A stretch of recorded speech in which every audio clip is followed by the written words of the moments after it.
Bueno, pues ya me han presentado, soy Santiago Calejero, trabajo en Sertego, soy el director de área de regeneración de aceites usados, minerales, no vegetales, que muchas veces da confusión. Y bueno, primero voy a presentar lo que es Sertego. Sertego pues, es una empresa que engloba toda la división de residuos industriales de Urbaser, y Urbaser pues, pertenece al grupo ACS, que quizás es lo más conocido. Sertego se compone de varias áreas. La primera que veis es la de tratamiento de aceites usados minerales, que al final es el 90% de nuestra materia prima o del residuo que cogemos, es el residuo que todos nosotros dejamos cuando vamos a cambiar nuestro coche en el taller. Pues bueno, ese aceite que dejamos en el taller al final acaba en nuestras plantas. Después hay otras áreas que son marpoles. Después hay centros de transferencia, que son las empresas que recogen el aceite en los talleres. Después hay plantas industriales, vertederos industriales y reciclados. De todas formas, nosotros vamos a hablar de la primera área, que es las plantas de tratamiento. En España, Sertego tiene cuatro plantas de tratamiento. Una está aquí al lado, en Alfaro. Otra está en Fuenlabrada, en Madrid. Hay otra planta en Cartagena y hay otra planta en Palos de la Frontera, en Huelva. La capacidad de tratamiento que hay en cada una de estas plantas pues la tenemos aquí indicada, es decir, en total podemos tratar 154.000 toneladas de aceite usado. Para que hagáis una idea de la capacidad, en España se generan unas 110.000 toneladas de aceite usado, es decir, tendríamos capacidad para regenerar el 100% del aceite que se produce en España como residuo. Podríamos fabricar unas 109.000 toneladas de bases lubricantes y unas 33.000 toneladas de subproductos, en su mayoría asfalto. Ahora os preguntaréis mucho qué es el proceso de regeneración de aceites usados. Bueno, pues al final esa es la definición, son procesos que recuperan las bases lubricantes. Bueno, para una explicación rápida sería las refinerías, en este caso Repsol, Cepsa, que son las más conocidas, fabrican una base lubricante, fabrican gasóleos, fueles, naftas, querosenos y bases lubricantes.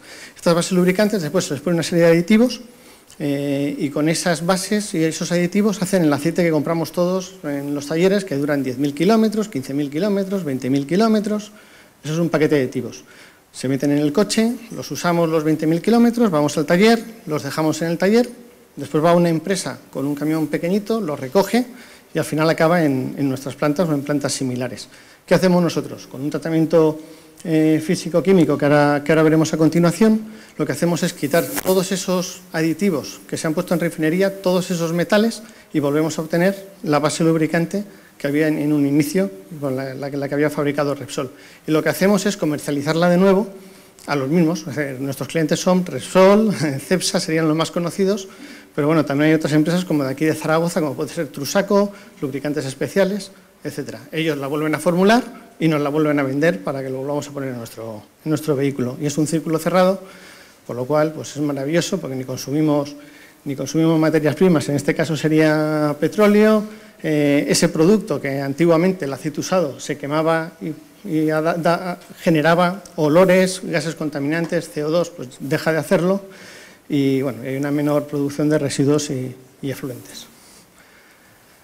La descripción del proceso industrial, pues voy a ser rápido aquí porque esto es un poco técnico y tampoco nos vamos a dilatar. Es decir, hay un tratamiento químico para facilitar la extracción de todos los metales y los aditivos que han puesto los refineros, que serían los dos primeros pasos, y después se hace una destilación. Se coge el aceite, se pone a 360 grados y en una torre de destilación se destila. Aquí veis lo que obtenemos, es decir, los tres frascos centrales es la base lubricante, lo de la derecha y la izquierda es el aceite usado que nos entra en las plantas, ¿vale? Este es un esquema del proceso, es decir, ahí entra el producto, se hace un pretratamiento químico, después hay una extracción con propano, con lo cual quitamos todos los aditivos, los asfaltos y los metales que van contenidos en el aceite usado, y después se mete en una torre de destilación donde obtenemos nafta y las tres fracciones, que es 80, 150 y 350.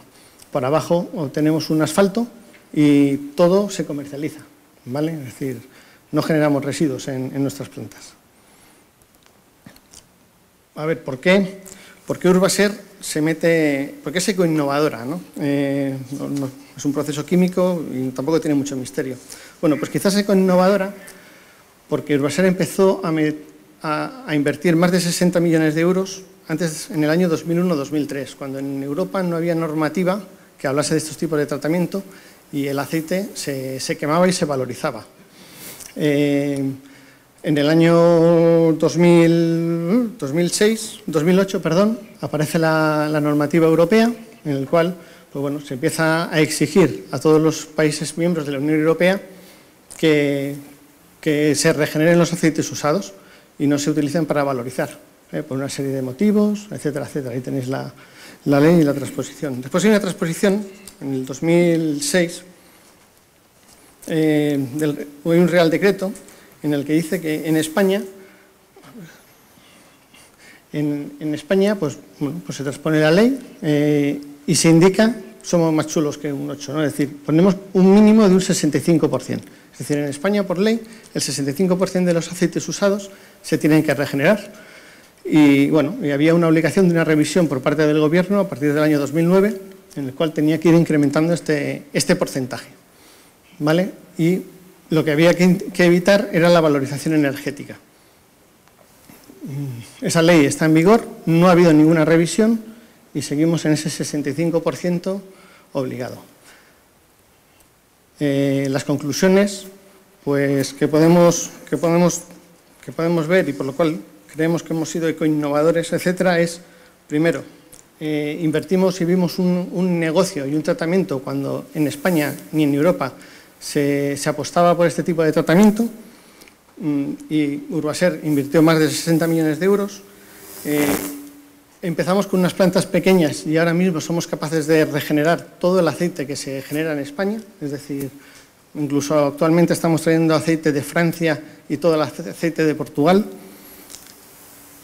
Y además hemos sido capaces a lo largo de estos años de generar un mercado que nos compre estas bases. Es decir, al principio cuando se fabricaba una base de muy, muy mala calidad y no éramos capaces de comercializarla. Ahora todo lo contrario, es decir, ahora nos falta, tenemos más demanda que oferta. Es decir, tenemos todo vendido y además unos precios pues, más bajos que el primer refino, pero aún así muy altos.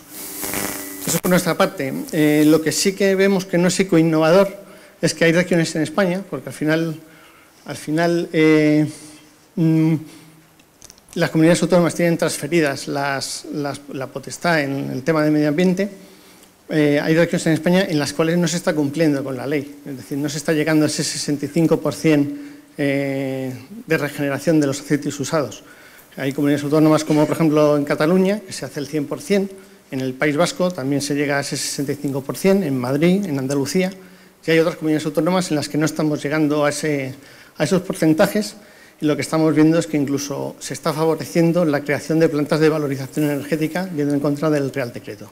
Una de ellas, por ejemplo, sería Aragón, ¿no? Que es algo que nos choca, es decir, como una comunidad autónoma no llega, estaríamos el 65% en valorización y no en regeneración.